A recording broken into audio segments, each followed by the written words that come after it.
suitcase hit the porch with a heavy thud. Then another. A coat followed, tossed out the front door like it was burning someone's hand. An old man caught his wife by the arm before she fell down the steps. She was crying without making a sound. Her breath came out in short, ragged bursts of white steam. Behind them, the door slammed shut. A lock clicked. They stood in the snow, 10 degrees above zero, with 2 suitcases and the clothes on their backs. 47 full years of marriage. 3 grown children. And not a single warm place left to go. Her name was Margaret. His name was Henry. By nightfall, they would break into a barn nobody had opened in over 60 years. And what was waiting behind that rusted iron door? Something that would change everything they thought they had lost. Stay with me on this one. After the door slammed, they just stood there. For maybe a full minute. Neither one of them moved. The snow kept falling on their shoulders like the sky itself was trying to cover them up. Henry picked up one suitcase. Then the other. Margaret wiped her face with the back of her glove and pretended she hadn't been crying.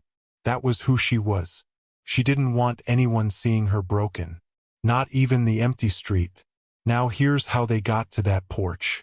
6 months earlier, Henry had a small stroke.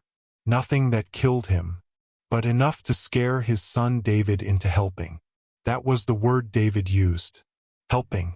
He had them sell their little house out in the country. The one where they had raised all 3 kids. The one with the wood stove Margaret still polished every Sunday. David said it was too much for them now. He said they should move into the finished basement of his own place. He said he would manage everything from there. Manage. That word kept coming back. Over those 6 months, Henry noticed things. The mail stopped coming to him. The bank statements went to David. A few of their small savings bonds disappeared. Transferred to a safer place, David said. The old pickup they still owned somehow got sold without a signature Henry remembered giving. Margaret noticed other things. David's new wife, Carla, didn't like them sitting in the living room. Didn't like them eating at the table. Didn't like Margaret anywhere near the grandchildren. Believe me, that one hurt the worst. Then came the morning David walked down to the basement holding a folded piece of paper. He said it was time for them to go. He said Carla was pregnant and they needed the space. He said there was a senior apartment opening up in the spring. And until then, they could stay with Henry's brother. Only Henry's brother had died 2 years earlier. When Henry said that out loud, David just shrugged. Like it wasn't his problem. Like they were a box in the garage he had finally decided to haul out to the curb. So there they stood on the porch. Snow on their coats. 2 suitcases. $10 between them in cash. They walked. There is a diner a mile down the road. Henry asked if they could warm up inside. The waitress was kind. She poured them coffee and didn't charge for it. Henry asked where the nearest cheap motel was. She told him, $25 a night. He had 10. He thanked her and left a dollar bill on the counter anyway. Because that was who he was. They walked again. The road Margaret grew up on was only 2 miles farther. She asked Henry if they could at least see it. One last time. In case tonight turned out to be the last time she ever saw anything familiar again. Henry said yes. Of course. So they walked. The snow kept falling. Margaret's fingers went stiff inside her gloves. Henry's left leg, the one the stroke had weakened, started dragging a little. When they came around the last bend, Margaret stopped. "Look," she said, and she pointed. It was still there, after all these years, sitting on the edge of what used to be Henry's father's 40 acres. The farm had been sold off decades ago, after the old man died. Sold to somebody neither of them could even remember anymore. The old barn. 70 years if it was a day. Maybe older. Gray wood beaten soft by wind. Tin roof caved in on one side. And across the big sliding door, boards. Old, weathered boards. Nailed on in a pattern that said one thing. Nobody goes in here. Nobody has.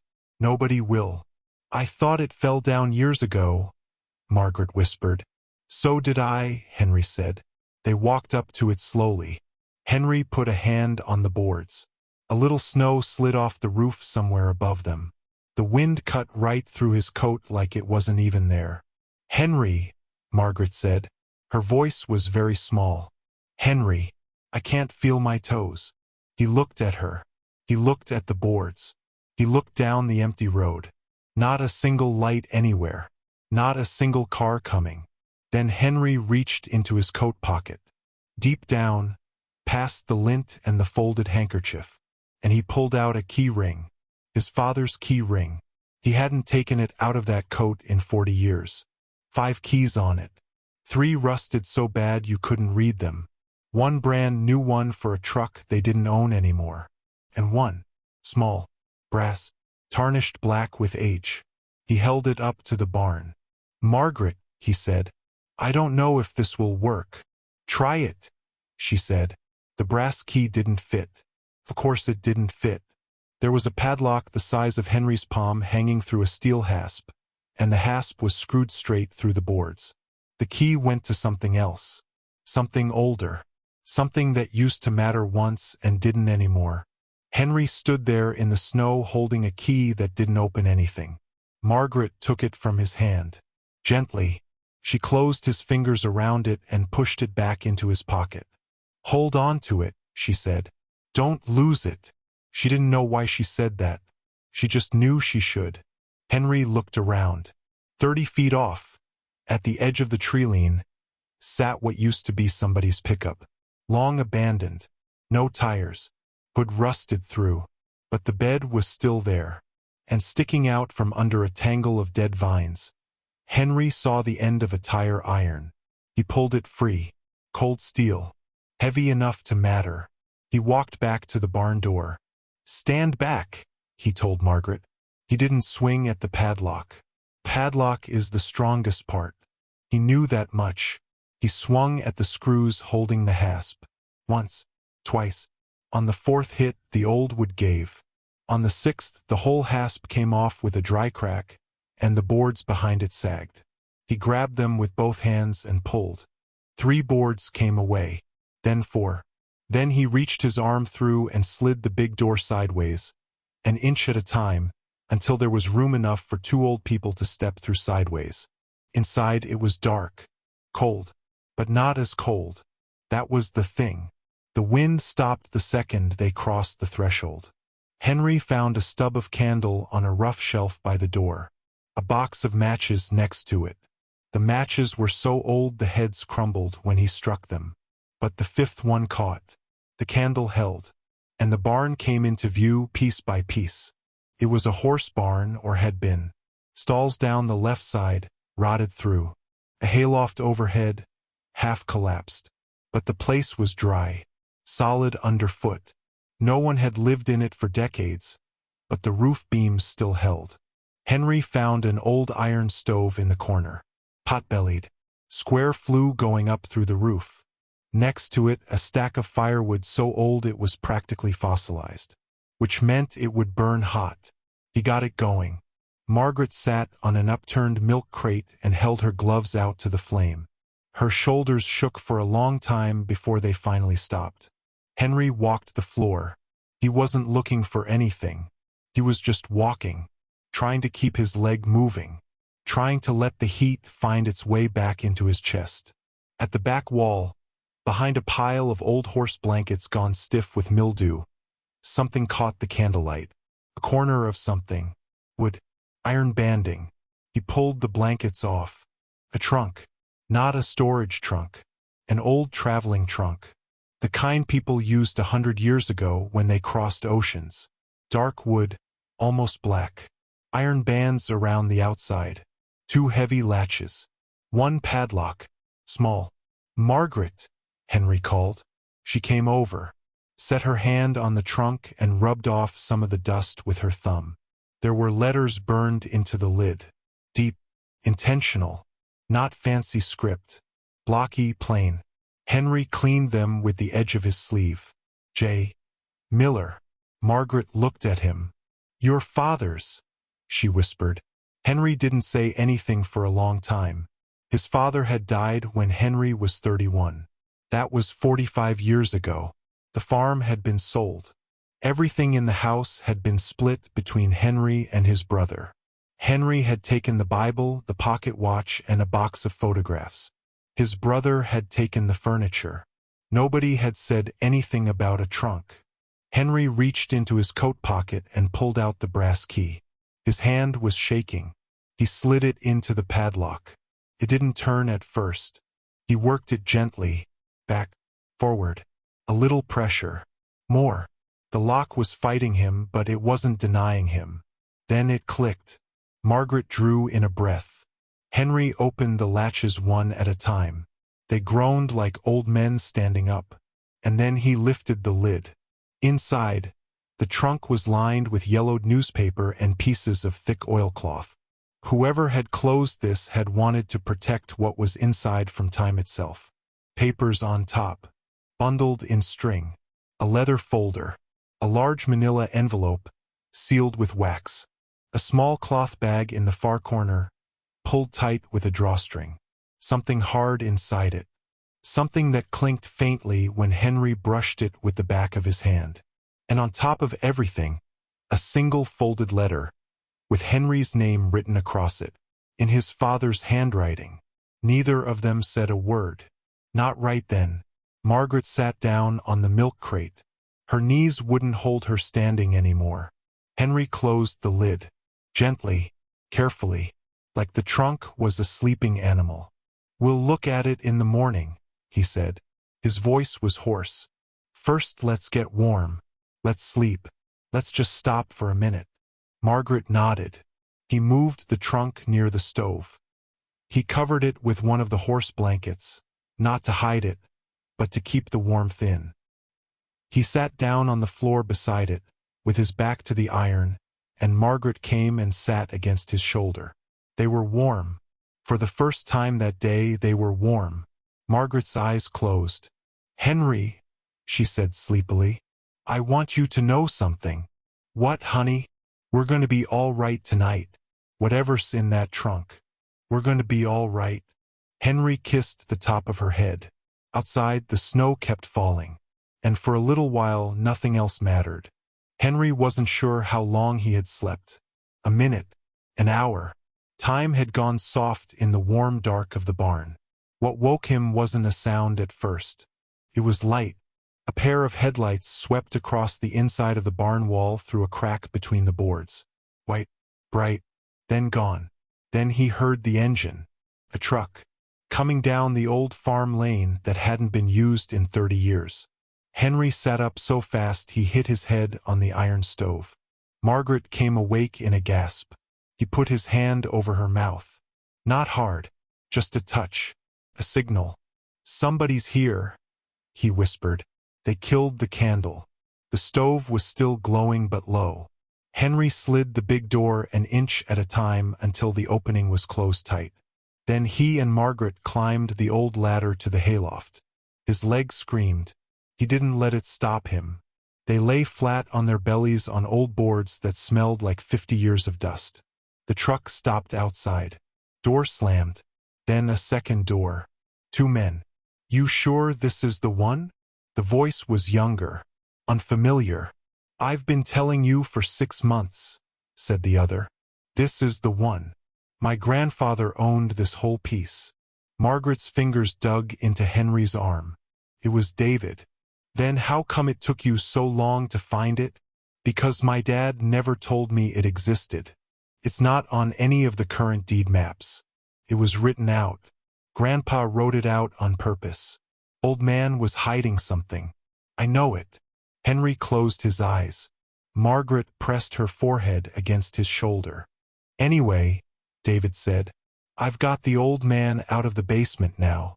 Him and his sentimental crap. Getting him declared incompetent will take another 6 weeks. Once that's done, everything he ever owned goes through me. Every account. Every piece of land anyone forgot he had.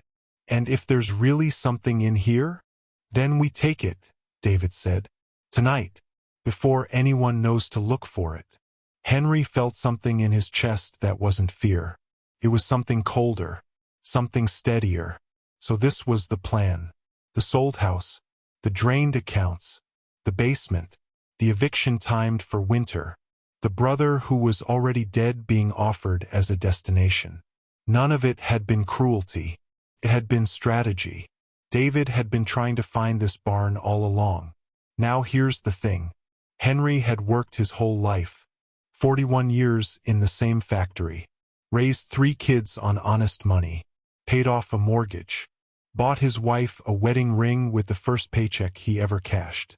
He had not spent one night in 76 years thinking about what he was owed. But lying on that hayloft floor, hearing his own son plan to have him declared incompetent, something in Henry Miller changed. And it wasn't anger. That's what I want you to understand. It wasn't anger. Anger is loud. This was quiet.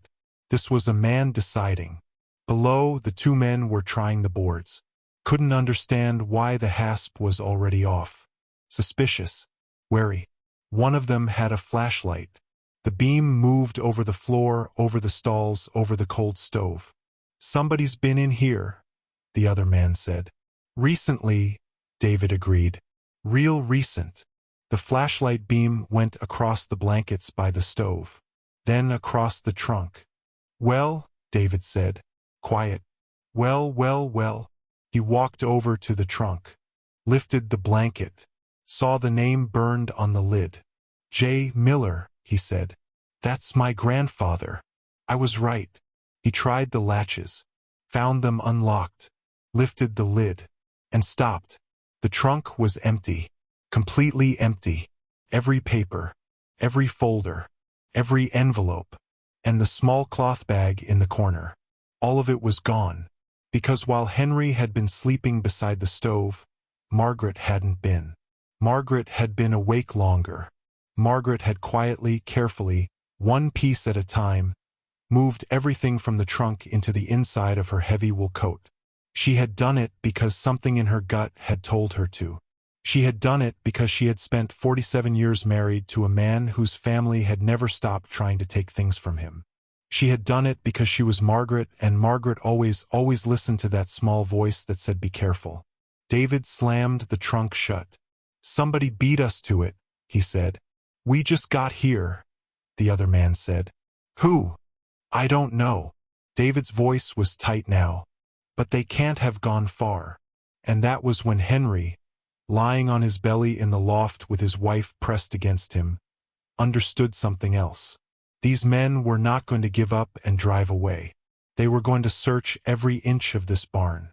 And they were going to find the loft. Now, if you're still with me and this story is pulling you in the way I think it is, go ahead and hit that subscribe button while these 2 are down there searching. Costs you nothing, and it tells me you want more stories like this one. I'll wait right here. Henry and Margaret aren't going anywhere. All right. Below, the flashlight beam started climbing. Up the wall, up the stalls, up toward the loft. Margaret slipped one hand into her coat. The cloth bag was heavy in there. Heavier than cloth had any right to be. "Henry," she whispered, barely a breath. "What do we do?" Henry Miller, 76 years old, retired factory worker, husband of 47 years, looked at the beam of light creeping up the wall toward them. And for the first time since the stroke, he smiled. "We don't hide anymore," he said. Henry stood up in the loft. He didn't sneak. He didn't crouch. He stood up to his full height and walked to the edge of the ladder, and he called down to his son by his first name. "David." The flashlight beam whipped up and caught him square in the face. He didn't flinch. Below, David took a step back. "Dad," he said. The word came out thin. Strange.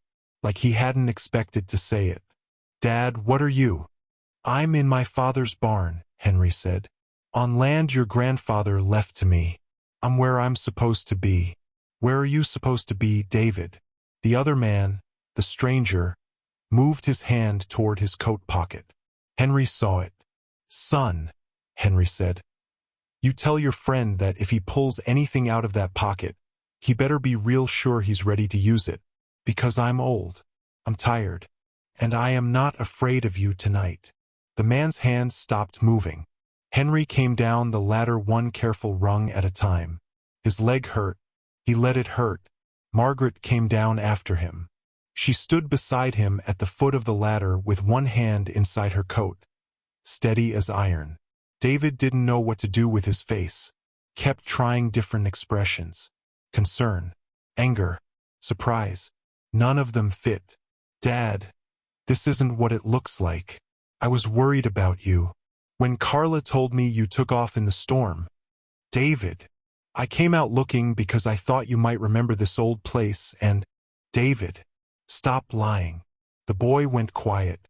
Henry reached into his coat and pulled out the folded letter. His father's handwriting on the front.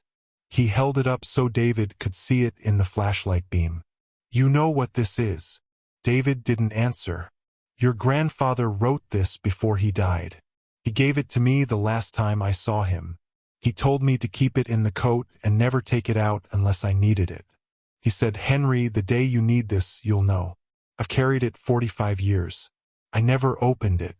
Not once. Not when we lost the farm. Not when the factory closed. Not when your mother got sick. I saved it for a worse day. Henry looked at his son. Tonight is the worst day. He opened the letter. Not fast. Not dramatic. Just open. He read it out loud. My son, I've hidden the trunk in the old barn at the back of the South 40, and I have locked the barn tight. I am writing a codicil to my will that leaves this barn, this trunk, and every one of its contents to you alone. Not to the family. To you. Because I know the family. Inside the trunk is every document you will ever need to prove what is yours. There is also enough gold in there to let you live the rest of your days without bending a knee to anyone. Use it only when there is no other way. And do not ever give a dime of it to anyone who treated you like a burden. Your father, Joseph. The barn was very quiet. Margaret lifted the cloth bag out of her coat. The drawstring was loose. She tilted it in her hand and let a single coin roll out into her palm. Gold. Old. Heavy. Then she slid it back into the bag and closed the drawstring. David stared at the bag. His throat moved. Dad, listen. We're family. Whatever's in that bag, we... David. Henry's voice was tired now. Not loud. Just tired. You had your mother and me sign paperwork we didn't understand. You had our old house sold. You had our savings moved to accounts we can't access. You told us to go stay with my brother, who's been in the ground for 2 years, and you knew it. Tonight you came here with another man to break into a place you thought you could rob. You planned to have me declared incompetent. I heard you. David started to speak. And the worst thing, Henry said. His voice broke a little. Just a little. The worst thing is not that you did it. The worst thing is that you would have done it to me even if there was nothing in the trunk. Margaret stepped closer to Henry. Her shoulder touched his. David's friend finally pulled his hand out of his coat pocket. There was nothing in his hand. He held it up, palm out. He backed away 1 step. Then 2. I'm out, the man said. Whatever this is. I'm out. He walked to the door. Slid it open. Walked into the snow. He left his truck. He just walked. Then it was only David. David looked at his father. At his mother. At the letter. At the cloth bag in Margaret's hand. At the empty trunk. At the stove that had gone dim. And something in David's face broke. Not shame. Not quite. Shame was going to come later, maybe in pieces over years. What broke in his face right then was the idea he had been carrying about himself. The idea that he was someone who did hard things for good reasons. That idea cracked. He took a step toward them. Dad, he said. Please. Henry stepped in front of Margaret. Very gently. Very clearly. No, Henry said. Not tonight. Not ever again. Outside, far down the road, Henry heard something new. Not one engine. Several. And not coming easy. Coming fast. Red light started to flicker on the inside of the barn wall. Blue too. Margaret looked up at Henry. She smiled. Just a small one. "I called them," she whispered. "At the diner. I asked the waitress to call them if we weren't back by morning. And if the barn door was open, to send them here." Henry laughed. The first real laugh he had laughed in 6 months. 47 years, he said. "And you still surprise me." The police cars came up the lane with their lights on. 2 deputies came through the door first. An older sergeant behind them. They asked the calm, tired questions police ask when they're sorting out a family mess from an actual crime. Henry answered. Margaret answered. The letter got read. The deed inside the manila envelope got opened for the first time in 45 years and confirmed what the letter had said. The land around the barn had been deeded to Henry alone. With a codicil the county clerk had somehow missed recording back in 1981. An honest mistake that had saved everything. David got read his rights on the front step of the barn he had tried to break into. Elder financial exploitation. Attempted grand theft. Breaking and entering. The sergeant told him a judge would sort the rest. David didn't fight. He sat on the bumper of a squad car with his hands in his lap and looked at the ground. Margaret watched him through the open door. Henry watched her watching him. "He's still our son," she said quietly. "Yes, he is," Henry said. "That doesn't mean we go back." "No, it doesn't." That was all they said about David that night. Now here's something I want you to see. Around 3 in the morning, a neighbor from down the road came walking up the lane. Woman in her 60s. She had seen the police lights. She brought a thermos of soup. She brought 2 wool blankets. She brought a bag of bread and cheese. She didn't ask any questions. She just set the things down and squeezed Margaret's hand and walked back home. Her name was Ellen. She had grown up 2 houses away from Margaret 50 years earlier. She had recognized the coat Margaret was wearing even in the red and blue light. Some people remember you, even when you've been made to feel like nobody does. The deputies cleared out by sunrise. They left the barn as it was. Henry locked the door with his father's brass key. He and Margaret sat in the neighbor's truck on the way into town. Ellen drove. She took them back to her house and she made them eggs and she put them in the spare room and she pulled the curtains. They slept for 14 hours. When they woke up, the contents of the trunk were on Ellen's kitchen table, because Ellen had insisted on it. The deed, the letter, the old photographs, bundles of bonds that turned out to still be good, and the cloth bag. The coins were counted later by a reputable dealer in the city. There were 83 of them. Gold. Minted before the First World War. The dealer said the total came to more than most people retire on. Henry didn't spend it on anything big. Neither did Margaret. They bought a small house. Just 1 bedroom. Porch. A wood stove. A garden Margaret could get back into. They bought it outright so nobody could ever take it from them. They set up a small trust for the 3 grandchildren. One of them was Carla's baby. The trust was locked. Could only be used for school. Couldn't be touched by a parent. Couldn't be transferred. Henry made sure. They gave a portion to Ellen. She tried to refuse. Margaret said, "Ellen, 40 years ago when my mother was dying, your mother brought us dinner every night for a month. I never forgot. Take it." Ellen took it. The rest they kept. For the years they had left. For groceries and fuel and medicine and 1 trip, in the spring, to the coast Margaret had always wanted to see. David wrote letters from where the court sent him. Henry read them. Margaret read them. They didn't answer right away. They didn't promise anything. But after a long time, Margaret wrote a short one back. All it said was, "We are alive. We are all right. Work on yourself. We will see." That was enough. Now I want you to think about the night they stood on that porch. 47 years of marriage. 3 grown children. $10 between them. Snow falling on their shoulders. A door locked behind them that they had helped their own son pay for. At that moment, Henry and Margaret Miller thought they had nothing. They thought they were the end of something. Old people. Disposable. A box in the garage somebody had finally decided to haul out. But what I want you to see and what I think their story is really about is this. They weren't the end of anything. Henry's father, 45 years in the grave, had been looking ahead to exactly this night. A man who had never met Carla, who had never met David as a grown man, who had no way to know the details of what would happen. But he had known his family. He had loved his son. And he had done one quiet thing, a long time ago, that waited patiently, in a sealed barn, through 45 winters, for the night his son would need it most.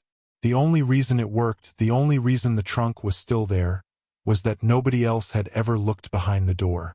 People pass by sealed places, abandoned things. They assume nothing is inside. Old people are sometimes sealed places, too, and abandoned things, and assumed empty. Henry and Margaret weren't empty. They were a trunk nobody had opened yet. On the porch of their new small house, that spring, Margaret kept her coat on a hook by the door. In the inside pocket, she kept a small brass key, tarnished black with age. She touched it sometimes, just to remember, because some doors, once you open them, you never close again.